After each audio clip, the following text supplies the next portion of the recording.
always enjoyed being with the Ulaga congregation for several reasons, but mainly because of our two daughters being members here, I suppose, and their families being here.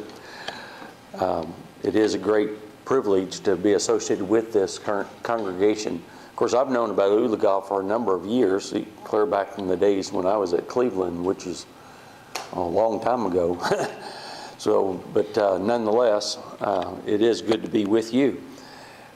And this year, about every 2 years, I try to give a report, oral report to congregations that support us. And so that's what I'm trying to get done this year. I really don't feel quite about the same as far as this congregation is concerned as I do some of the others. The other congregations, many of them I don't have a contact with throughout the year. This congregation I do have contact with, and you are able to keep up with me a lot better than most, so I don't really feel the same way about giving report here. But nonetheless, I do feel like this year I should do that. Now, when I think about a report, the first thing that really comes to my mind, and hopefully you see this in my written reports, the very first thing that I want to do is to say thank you. And I feel very strongly about gratitude, and Paul clearly taught the attitude of gratitude that we ought to have. But when you think about such things like that, like the fruit of the Spirit and other concepts like that, gratitude is more than just an attitude. Gratitude must be expressed.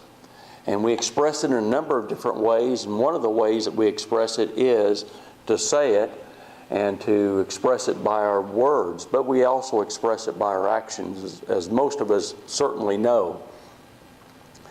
And having been a missionary and having done work for the Lord's church in a number of different places, then in the past I have been on the receiving end of a lot of different reports from mission work. And I'm always amazed at the number of reports that are always asking, and never stop asking. And I remember one guy, every report he had, he was asking, which, I was like, can't you be satisfied with what you have or whatever? But he was always asking, but it was very seldom he ever said thank you. Well, I don't want to be that person. I want to be the person that expresses gratitude and to show that. And so one of the first things that I have as far as a written report is concerned is to express gratitude, and the same is true with an oral report, is to express gratitude to you and for you. Now, when I think about a report, I know that there are questions that people have, and so anytime during the report that you feel like you'd like to ask a question, please don't hesitate to do so, and I'll be glad to answer any question that you have.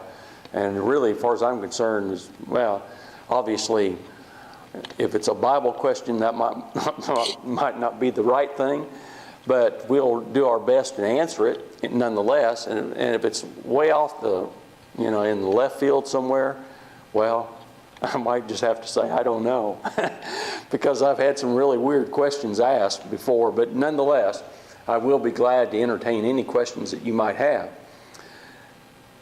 If you will, turn over to Acts, the 14th chapter and verse 27 to start out with. Acts 14, verse 27. Now this was a report that Paul gave, or Luke recorded this report that Paul gave after the first missionary journey. And even though we talk about the journey and we get various ideas from it, but I believe Paul's report gives us authority then to give reports such as this. In Acts 14, verse 27, Luke recorded, and when they were come and had gathered the church together, they rehearsed all that God had done with them and how he had opened the door of faith unto the Gentiles. So Paul then, after he returned, and this is actually Antioch of Syria, which is, if you think about a map of Palestine, you go up that map, and when it crooks around to go into what we call Asia Minor, or the Bible Asia Minor, modern-day Turkey, then Antioch was toward the north there. It was one of the largest cities in that area. In fact, some people say it was the largest city. It was mostly Gentiles there, but there were Jews that were living there. And the church in Antioch became a center of the church, in a sense. And it was a very strong congregation that existed there.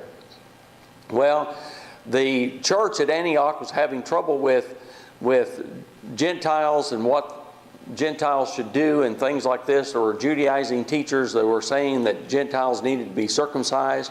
And you had the result of that, the Jerusalem Conference. And not long after the Jerusalem Conference, the elders of the church at Antioch of Syria then sent Paul and Barnabas on this journey, this first missionary journey. And they go up into Asia Minor, modern-day Turkey, and they work there in several congregations. They actually go up to Antioch of Pisidia and then over to Lystra, Derbe, and Iconium, and they circle back around to Antioch of Syria, and they come down and hit some other small places before returning to Antioch of Syria. And now, after returning, they gave a report of their work.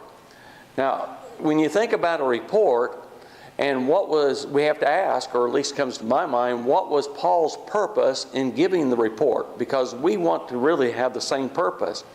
Well, no doubt, he had multiple purposes. I don't believe that Paul was a simple-minded person. He would have different purposes in mind.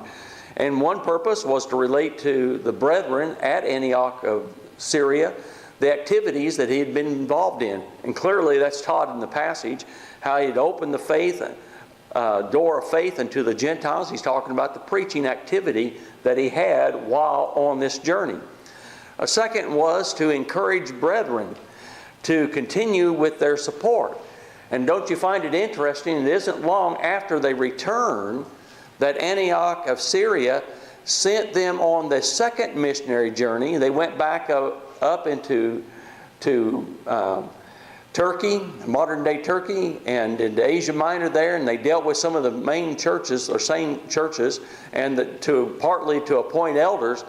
Then they go over to Europe, and the first activity in Europe that we have recorded within Scripture is in the city of Philippi. And it is at Philippi that their support base seems to have switched, at least to some degree. Because from the very beginning of the church there at Philippi, and you remember they were actually called to go to Philippi, and they preached there. But when Paul recorded about the work in Philippi in Philippians chapter 4, he said from the very first day until now that they had supported him in the work. And so the support base then seems to have switched a little bit, although I'd be surprised if Antioch of Syria didn't continue to supporting him.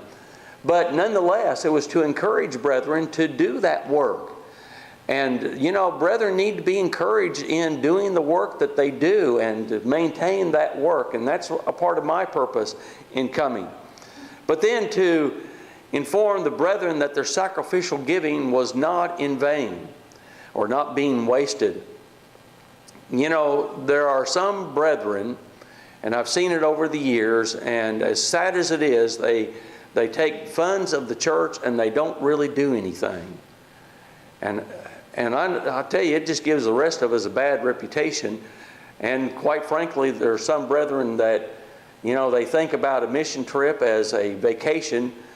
And now I know that there are some brethren, that's what they do. They take a vacation.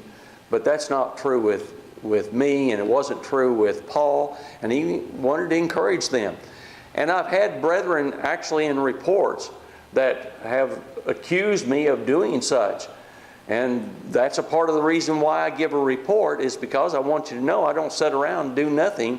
I believe that the person that's being supported and the person's doing the support need to know what I'm doing. And so I try to keep folks informed of that. And though it seems like sometimes with my written reports, which I try to do every month, although this last year I've skipped a month. But of the almost 10 years of being at BIM, Bible Institute of Missouri, I've only missed two months of that whole time. So I do feel very strongly about that. And one of the things that I try to do in that written report, if you keep up with it, and you probably notice that I try to talk about the things that I've done the past month and the things that I have planned for the next month. But that's the reason why I do that, is because I want to keep you informed of where your money's being spent. And then a fourth reason why he probably gave a report, though he doesn't express this specifically, but to impress upon brethren their sacrifice is a sweet aroma to the Lord. And we really find that over in the book of 2 Corinthians. He emphasizes that particular point in chapters 8 and 9, but also Philippians 4. He uses that same language to impress upon them that their giving and their sacrifice is like that incense of the Old Testament that went up before the Lord, and it was a sweet smell to God. And that's the way your sacrifice is. It is a sweet smell unto God. And then I'm sure Paul's point, a part of his report, was to simply say thank you, as we've already mentioned already. Now, the goals of my work is really the same thing that Paul had. And I always think about, and I'm sure I've said this before to you, but it's a good reminder nonetheless, that the last book that Paul wrote is the book of 2 Timothy. And in that book, he said, the time of my departure is at hand. I've fought a good fight. I've finished the course. I've kept the faith. Henceforth, there's laid up for me a crown of righteousness, which the Lord, the righteous judge, shall give me, and not to me only, but unto all them that love his appearing. Well, Paul was concerned with the gospel work, that he'd come to the end of his life. He realized he'd come to the end of his life. And most likely he wrote that within just months of being killed by the Roman Empire. And more than likely it's within 3 to 6 months before he is killed. And this is the last letter. But in that letter, look over to 2 Timothy chapter 2 and verse 2. Because every preaching school and every gospel worker really ought to be concerned with this very thing. Especially as we get to older age and as we look at the next generation. He says, and the things that thou hast learned of me among many witnesses, commit thou to faithful men who shall be able to teach others also. So that's my purpose in doing the work that I do, is to commit that gospel to faithful men. And even the mission work that I do, although I only do basically short-term missions nowadays, but I always think about how can I encourage brethren to maintain the faith. Because, you know, you go in there and you teach this person or that person, and I don't know how many people I've taught over the years on mission trips, but really it's always fun to teach people and always interesting. You get into circumstances that are interesting, and but really our purpose is more about encouraging brethren and to help those that are faithful to be able to teach others also. And reality is this. I can go into a locality, whether, you know, with Tia's brother down in Jamaica like last summer, or down in Costa Rica, or someplace like that, and I can teach those outside. But, you know, there are always cultural differences that, you know, I don't understand. And there's no way for me to understand those different things.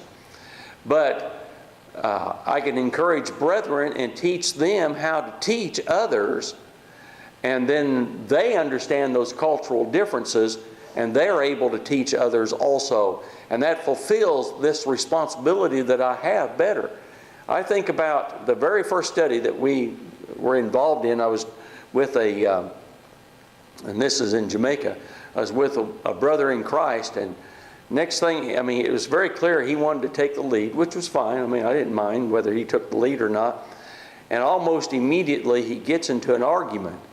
Well, brethren, that's not the way to convert somebody. I mean, you can argue with somebody all day long, but you're never going to convert them that way. And that's what had happened. And I said, why don't you just, let me take over and see if we can get this thing going in a different direction.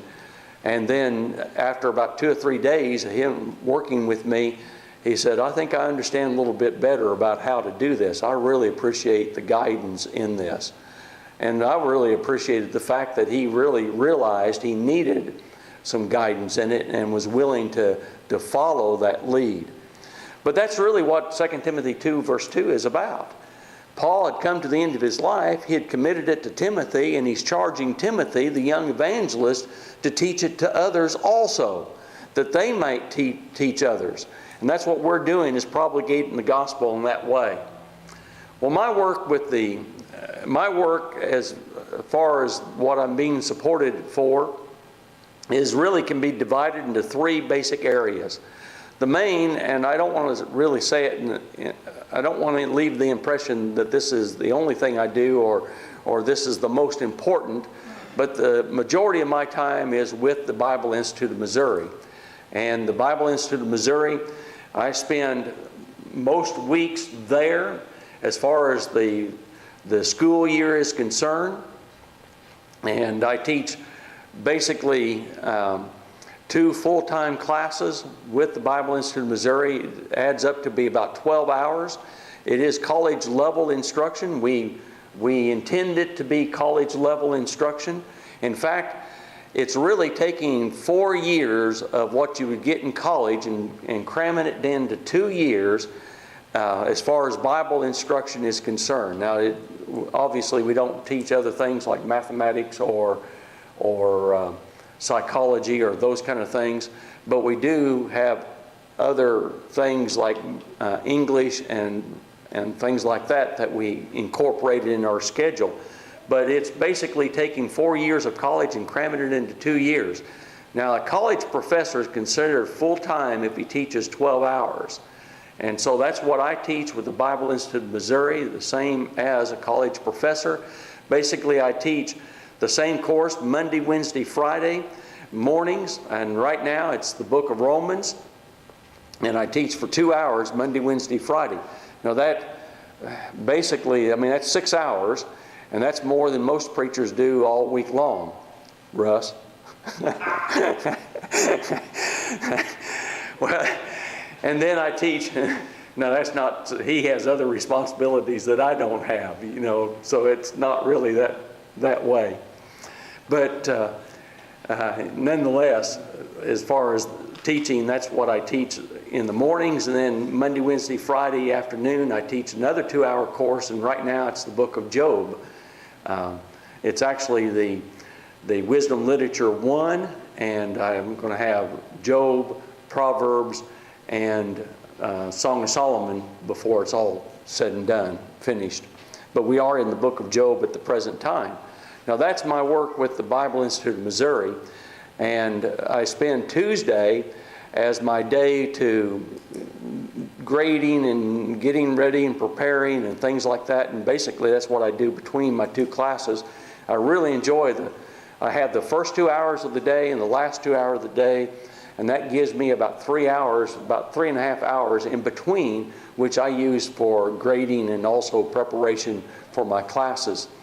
So, but that's basically my day as far as the weekday is concerned. Now, a second area that I work with is the Online Academy of Biblical Study, OABS. I know this congregation supports that work as well. And I teach 4 hours on Saturday with that in the mornings. And it's 9 o'clock to 11 o'clock. I teach the general epistles. Right now we're in 1 Peter. And then the afternoons I teach minor prophets, and we're in the book of Hosea, or maybe Joel, I don't remember now, but anyway, Hosea or Joel at the present time. And but I do that for 4 hours on Saturday, and in between classes, and again I have the first 2 hours and the last 2 hours. And in between classes, well, Saturday's Jody's day off, so she'll come up to the office after I finish my first 2 hours and get it all uploaded and the things that we have to do, there's a lot of other responsibilities when you teach online classes. But nonetheless, I get all that taken care of, and then she shows up and we go out for lunch, and then I'll spend the rest of the morning, or afternoon rather, in the study and preparation and grading for my classes on Saturday. But that's basically my weekday, and that's how I do that. Now, I do preach on Sunday some. I don't have any one particular congregation that I'm at, although like last year, the church in Camdenton, Missouri, they were between preachers, and so I filled in, but I told them, I said, I can't fill in every day, but I can come over here probably a couple of times a month, and that's what I did for, I don't know, 3 or 4 months, just to help them out a little bit while they were looking for a preacher. And in fact, before it was all said and done, they offered me the position. They said, we've already found the guy that we want. So then I had to explain to them, and that was kind of hard. In this particular case, there was a lady that was well, their auditorium was a little bit different, but she was sitting over here and she was crying the whole time when I was explaining that I'm a full-time instructor at Bible Institute of Missouri and I can't do this. You know, it's more important for me to teach men to teach the gospel than it is for me to be in local work. And I really believe that that's the case right now. But nonetheless, they wanted me to come, but I couldn't do that. And other congregations have suggested such. But a third area of work is to be evangelistic and teaching efforts that I'm involved in. In the past, I've been involved in Costa Rica work and have really enjoyed that work. Did it for about 5 years, 5 consecutive years. This year I chose not to do that. I really would like to switch a little bit of gears there and try to get into a situation where I'm going somewhere to teach brethren, to teach others. And I think that makes our work a little bit more effective. And that's what I wish that had turned into. It really looked like it might turn into that at one time, but it is not. And so I'm going to try to switch gears a little bit if I can. And so this year I'm going to Majuro with Russ and Lisa, and it's a little bit more expensive in going there than it is Costa Rica. In fact, the airline tickets will be about the same price as the whole work in Costa Rica, and Jamaica would be about the same too. So nonetheless, that's what we're going to do, is try to switch gears a little bit like that. But I've been involved in several different campaigns this year, and really the Jamaica work, the Costa Rica work this past year, and we were hoping to go to Cuba, and that Cuba trip is not completely out of the question, but it is on hold right now. And had several opportunities to go to different places this year, but have chosen that trip to Majuro. Now, with this in mind, then I wanted to really look at the whole year and to point out some things that I've been able to accomplish. And you know, I have to admit that when I do a report like this, I feel like I'm just talking about myself, and I guess that's part of the report, and that's part of it. I'd really, quite frankly, be preaching or teaching the gospel than that, but I think it's necessary that you know what I'm doing and what I've been practicing during this time. But nonetheless, I began last year, actually the end of 2014 and the beginning of 2015. So for several years, we've gone down to Ciudad Victoria in Mexico, and Tamaulipas, Mexico, and that's where I started. And I don't remember how many times I preached while down there. There are several churches in Ciudad Victoria. Ciudad Victoria is the capital of the state of Tamaulipas, Mexico. And it's basically south of Brownsville, about 200 to 300 miles, something like that. But it is the capital of it, and it's a pretty good sized town, but there's several congregations there, and several of them get together and they have a joint work during this particular time. And especially on New Year's Day. New Year's is a little bit different down there than it is here.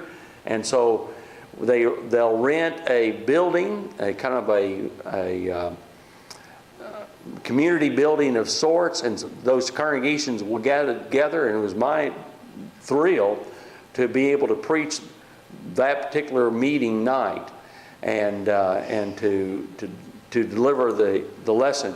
And also had, during that, it's about a month or a week long rather, campaign.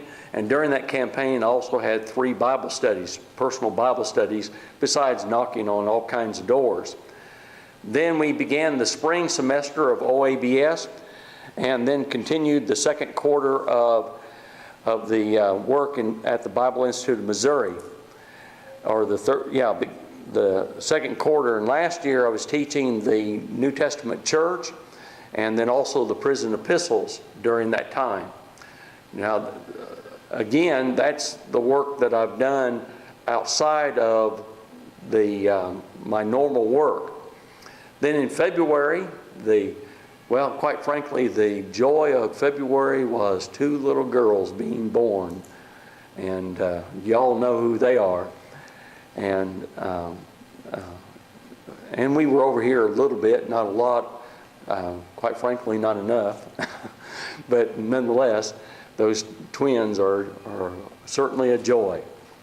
And then we also began the third quarter of the Bible Institute of Missouri, and I taught the books of Numbers and Deuteronomy, and also denominational doctrines, this is the first time that this has happened, where I've taught the New Testament church one quarter, and the very next quarter denominational doctrines. I hope this isn't the last time that happens, but it just happened that way this past year, which really was I just spent the time on the New Testament church and looking at what the Bible says about about the church, and then to be able to contrast that with the denominational doctrines, that really added to the class quite a bit.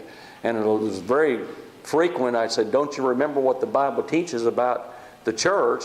And this is what these various denominations teach.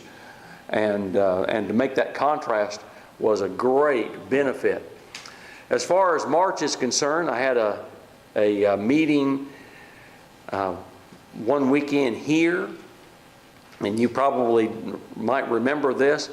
And Russ had arranged it for our son, our grandson, and Russ, son-in-law, and I to speak here on one Sunday.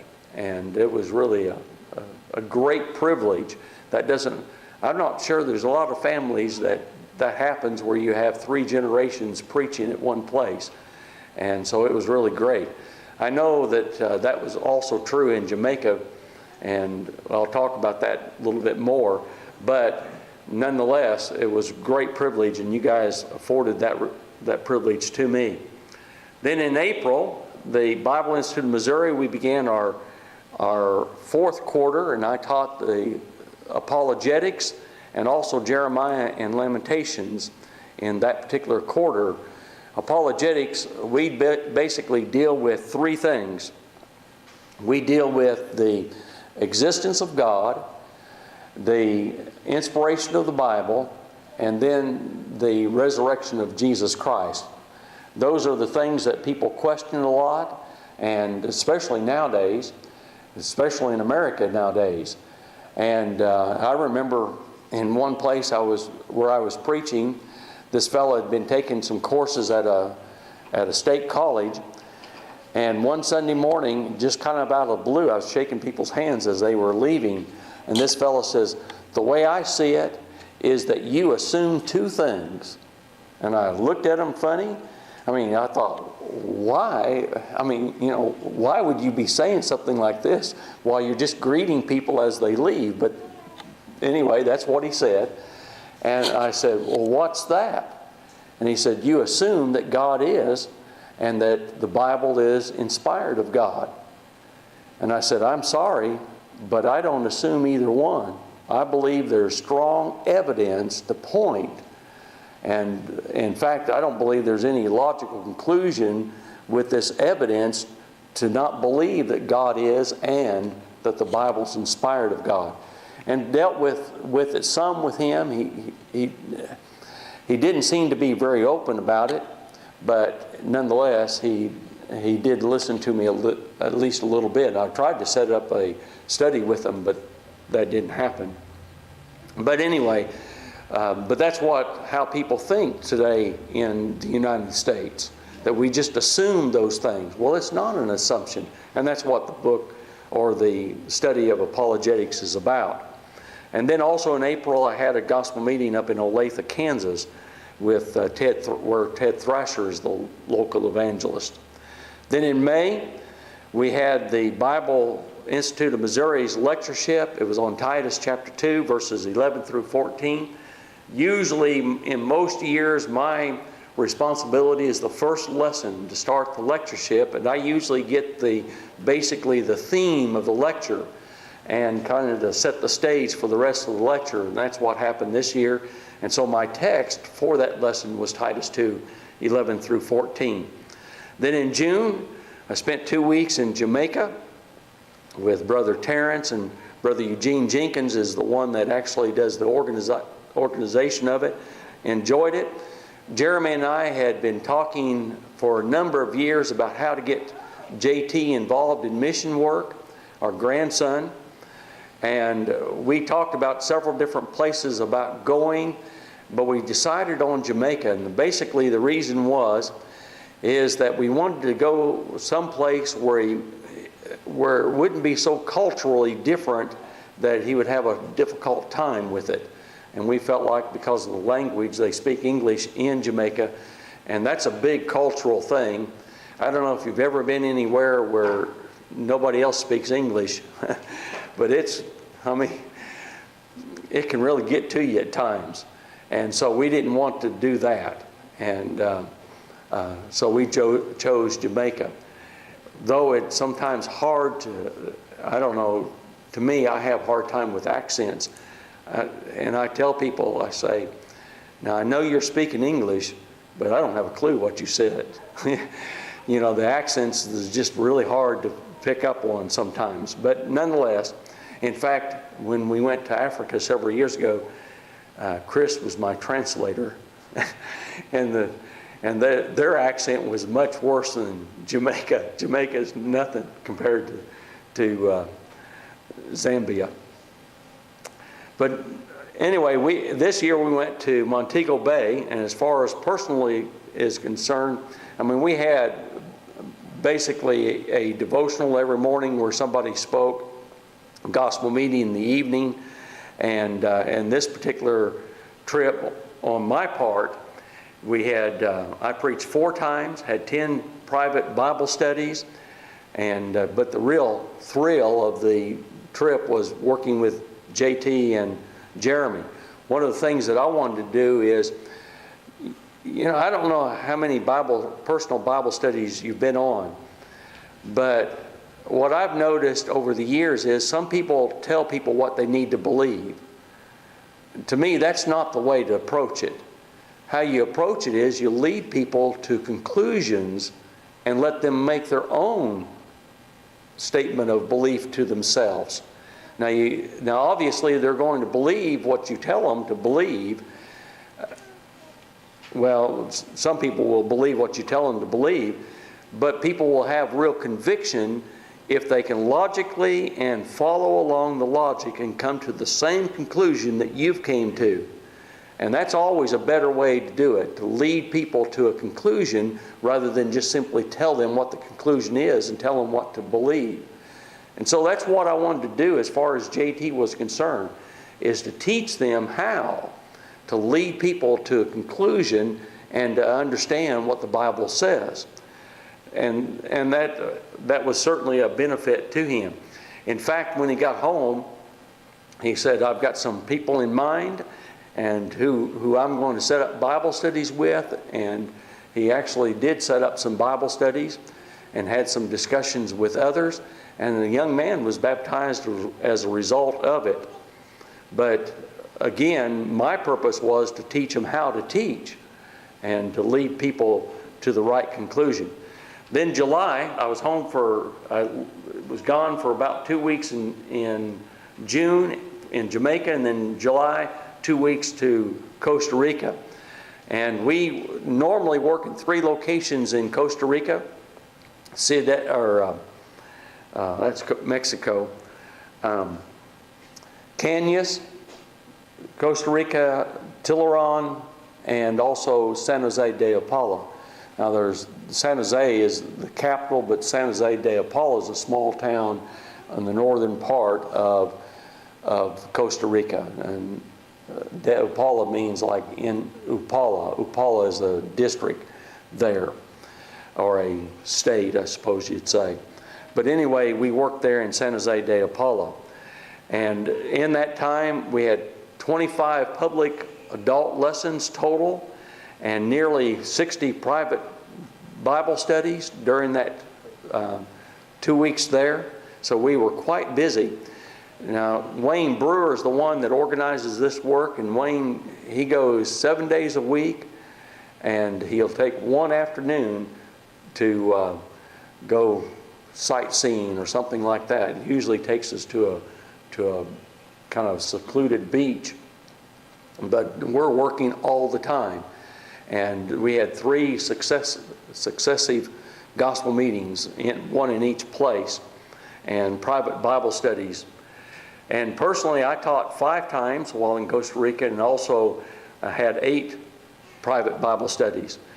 Then at the end of July, Jeremy and I have been doing some marriage seminars together for a number of years, and we had 2 marriage seminars. One in the middle of July, just after we got back, maybe a week after we got back, or I got back from Costa Rica, and it was at the Kansas Expressway congregation, and in Springfield, where I'm normally attending, and then also at 39th Street in Independence, Missouri, that congregation up there. Then in August, I had a gospel meeting in Rendon, Texas, a lectureship in Davis City, Iowa, and then we began the Online Academy of Biblical Studies courses for the fall, and also the Bible Institute of Missouri courses for the fall. And in that particular quarter, I taught the Bible geography as well as John. Getting closer to this time, the highlight of my year is the Midwest lectures in Independence, Missouri. And I taught about, well, this year was character studies, and I had a lesson on John Mark and also Titus this particular year. Then in October, I had, in addition to the work with the schools, then I had a gospel meeting in Omaha, Arkansas, as well as a lectureship in Camden, Missouri. In November, the Bible Institute of Missouri started its second quarter, and I taught the books of 1st and 2nd Thessalonians and Hebrews, as well as the book of Acts. Now, for whatever reason, I don't normally teach the book of Acts, but it landed where I got to teach it this year, and I think it's the 2nd or 3rd time that I taught the book of Acts since I've been at the Bible Institute. But it was really an enjoyable class, and I really enjoyed it. And then something that I normally don't do is that I also was able to teach Preacher and His Work class. We have a Preacher and His Work class at the Bible Institute of Missouri for every quarter that they're there. And normally Jerry Sollins, who's the director of the school, he teaches that class, and quite frankly, he doesn't like to give it up. In fact, he would like to just teach that particular course and nothing else. But because he had a heart attack and had to have open heart surgery, then he was forced to give it up, and I was able to teach one of those classes.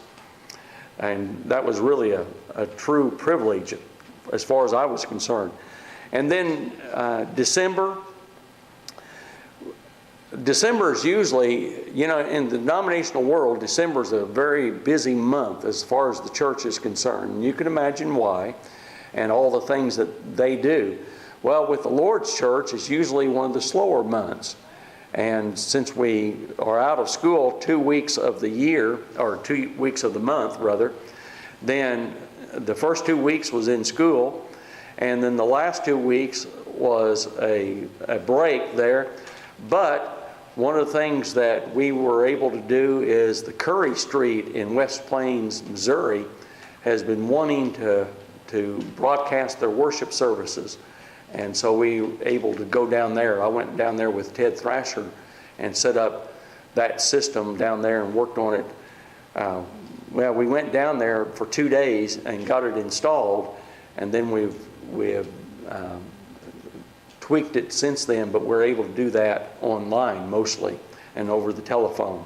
But that was the highlight of December.